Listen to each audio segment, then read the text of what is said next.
I know, we're all very excited that you're here. But what I want to know is, you're a wife, you're a mother, you're a producer. This is your 9th book? No, well, this is actually, but it's the first time I'm telling my story. Your story. Where do you find the time? Well, you know, I made the time for this because I really felt that I could write it to be an encouragement and comfort to anybody who's ever lost anybody. Years and years ago, when my mother died, when I was just a little girl, my father took me up to the cemetery, and a little butterfly flew up from behind the tombstone, and my father said, "Would you look at that wee butterfly there? That could be your mother's spirit. And let it be a reminder to you that you're never on your own." And so all through my life, butterflies have shown up in the most unexpected places as little reminders, as little comforts, as little hopes. And so this book I've written in the hopes that it will be a comfort to anybody to read it. Well, I love it. And it's also The Box of Butterflies. That's a perfect title for it. Talk to me about the unexpected blessings that you've had happen in your life. Well, I think if you consider for a minute the significance of the butterfly, I mean, I always wondered, did the caterpillar know it was going to be a butterfly? You know, and sometimes it's the very struggle that we have to go through that gives us the wings that we need to fly. And so I've had moments in my life that have shown up where you just think when something has happened to you that it's the end of the world. Yeah.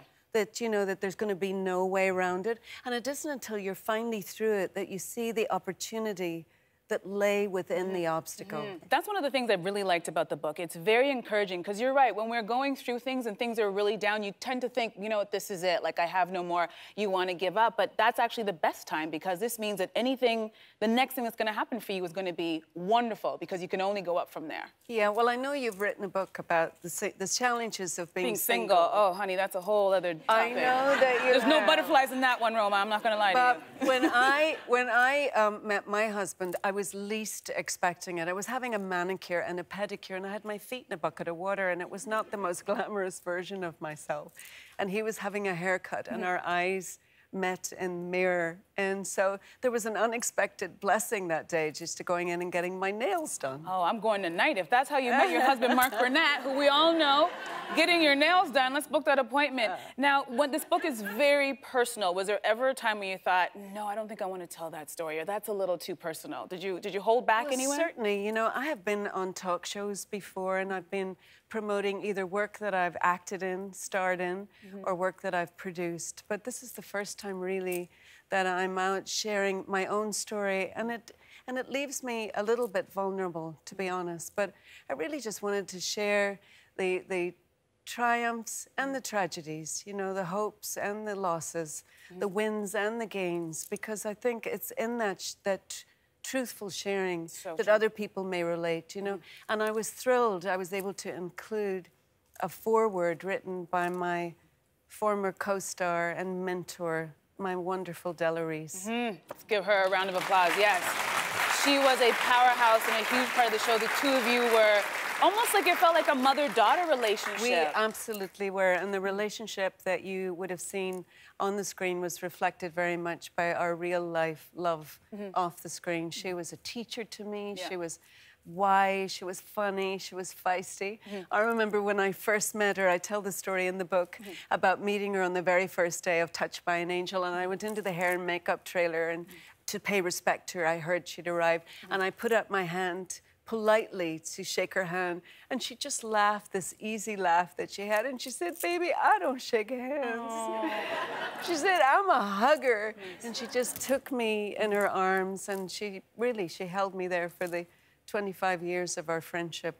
Incredible. To be in her embrace was the safest place in the whole world. Yeah, and you also mentioned in the book that you would call her sometimes when you were going through rough times, and she would always give you the greatest advice. She absolutely would. I remember once in particular going to a children's hospital in Utah where we were filming, and a lady came out of a hospital room, and her baby had passed in the room. And she saw me and she said, "Oh, I'm so glad the angels came to take my baby. I prayed that there would be an angel, and here you are." And I held her in my arms and I prayed with her. And when I got back home, I called Della and I said, "Oh, it was just so upsetting." And Della said, "You know, baby, if we want to be used in this show of ours by God, we got to learn to get out of the way. That lady needed an angel. She didn't need an actress.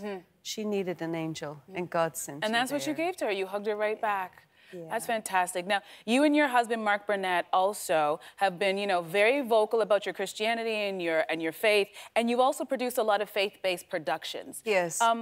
Tell me why the both of you decided to do that.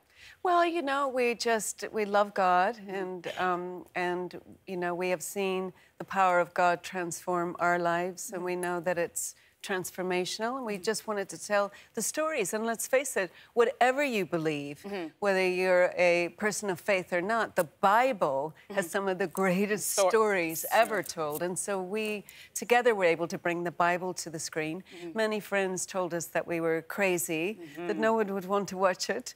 And They were wrong. They were wrong. Lots of people want to watch it. Over 100 million people checked out the Bible when it first came on the History Channel. So it's been incredible. But it must have been challenging to the Hollywood people, not just your friends, but the people in the business. Were they trying to steer you away from those types of faith-based stories? Well, you know, I think by now everybody just knows that we're just so noisy about it, you know?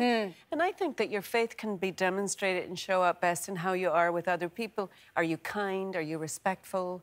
You know, are you loving? These are the important things. This is what we lead with. I try to lead with that.